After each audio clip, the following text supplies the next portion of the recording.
Hi friends, কেমন আছেন সবাই? এখন বাজে বিকাল 5:30। তো রাত্রি প্রমিতার বাবার নাইট ডিউটি আছে, তো ডিউটি যাবে। তো দুপুরবেলাতে আমি একটু স্কুলের দিকে গেছিলাম মেয়েকে নিয়ে, ওর আজকে স্পোর্টস ছিল। তো সেখান থেকে আমি ফুলগুলো কুড়িয়ে এনেছিলাম, তখন আর ভিডিও করতে পারিনি। তো এখন ভাবছি রান্না করছি, তো একটু আপনাদের সাথে ভিডিওটা শেয়ার করি।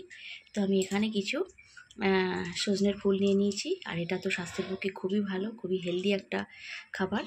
তো আমি এগুলো ওখান থেকে কুড়িয়ে এনেছি। আর এখানে ওটা ছোটো ছোটো করে একটু আলু কেটে নিয়েছি, একটু পেঁয়াজ নিয়েছি, আর একটা কাঁচা লঙ্কা, কারণ লঙ্কাটা খুব ঝাল। আর নিয়ে নিয়েছি 2টো বড়ি। এগুলো দিয়েই এর একটা আর কি তরকারি বানাবো। তো চলুন বন্ধুরা, এখন তাহলে বানিয়ে ফেলি। তো বন্ধুরা চলে এলাম, কড়াইতে তেল দিয়ে বড়িগুলো ভাজতে দিয়েছি। আর এখন বন্ধুরা বিকেল 5:30টার সময় আমি আবারও রান্না বসিয়েছি। দুপুরবেলা রান্না হয়েছিল, প্রমিতার স্কুল থেকে বাড়ি এসে তাড়াতাড়ি করে কিছু চিংড়ি মাছ ছিল আর কয়েক টুকরো চিকেন ছিল। সেগুলো দিয়ে চিংড়ি চিকেনের বিরিয়ানি হয়ে গেছে, দুপুরে খাওয়া শেষ। তো রাতের খাবারের জন্য একটু ডাল করব, আর এই সজনের ফুলের তরকারিটা এখন রাতের জন্য আবার বানাবো, কেননা প্রমিতার বাবা আবার খেয়ে ডিউটি যাবে। প্রমিতার বাবা নাইট ডিউটি আছে।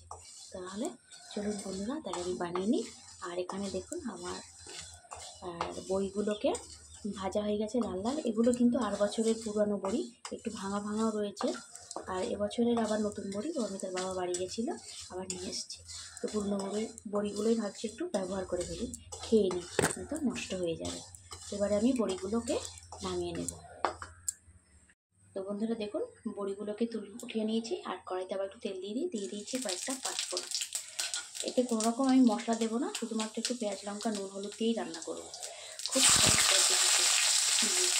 আমি এর আগে সবসময় সজনের ফুলটাকে ভাজা খেয়েছি।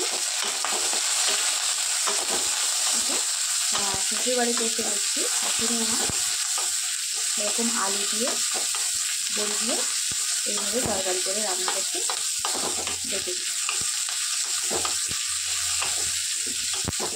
ভুল বললাম, দেখেছি বলবো না, কেননা এই সিজনটায় সজনে ফুলের সিজনটায় আমি কোনোদিন ওনার কাছে ছিলামই না। তো প্রমিতার বাবা আমাকে বলেছিল এইভাবে এক ধরনের রান্না করা যায়, তুমি এটা করে দেখতে পারো, খুব টেস্টি। তো আমি তারপরে থেকে এই রান্নাটাই করি, আমার খুব সুন্দর লাগে, খুব টেস্টি লাগে। আপনারাও বানিয়ে খেয়ে দেখবেন আর আমাকে কমেন্টস করে জানাবেন যে এইভাবে রান্নাটা করে খেলে কেমন লাগে। তো দেখুন বন্ধুরা, পেঁয়াজটা ভাজা হয়ে গেছে, অনেকটা বেশি পরিমাণে ভাজা হয়েছে। এবার আমি কেটে রাখা আলুগুলোকে দিয়ে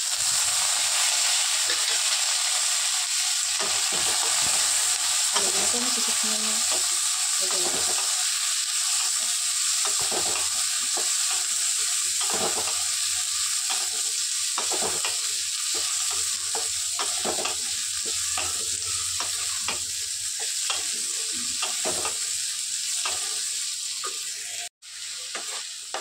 দেখুন বন্ধুরা, দেখতে একটু এরকম হয়ে গেছে। এবার আমি এর মধ্যে একটু জল ঢেলে দেবো।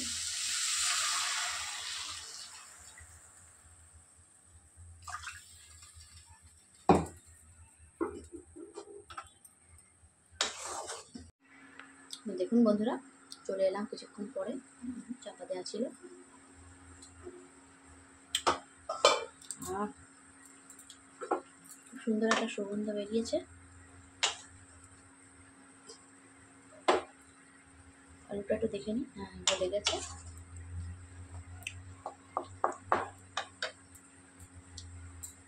এবারে আমি দেখুন বড়িগুলোকে এরকম ভাজার পর একটু গড়িয়ে নিয়েছি।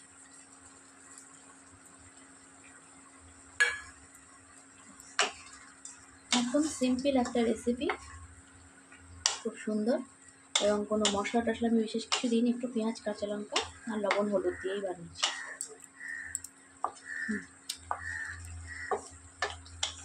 ব্যাস একটু রসটা মরে এলেই, একটু ঝোলটা টাইট হয়ে গেলেই নামিয়ে নেব। আলু প্রায় গলে গেছে। তো বন্ধুরা দেখুন, আমার সজনের ফুলটা রান্না হয়ে গেছে। ঝোলটা ছিল ওটা টাইট হয়ে গেছে। এবারে আমি এটাকে নামিয়ে নেব। আর বলে রাখি, একটু হালকা তিতো তিতো ভাব লাগে, তার জন্য আমি এখানে গুড় ব্যবহার করেছি নামানোর আগে। আপনারা আপনাদের মতন ব্যবহার করবেন, না হলে অ্যাভয়েড করতে পারেন। আর এটাকে আমি এবারে নামিয়ে নেব। আমার সজনের ফুলের সবজিটা হয়ে গেছে রান্না। তো ব্লগটি আমি এখানেই শেষ করব, আর বেশি বড় করব না। আমার ব্লগটি কেমন লাগলো আপনারা একটু কমেন্টস করে জানাবেন, আর ভালো লাগলে একটা লাইক করে দেবেন। সবাই আমাকে সাপোর্ট করবেন, আমার পাশে থাকবেন। সকলে সুস্থ থাকবেন, ভালো থাকবেন। আজকের মতো আসি, টাটা।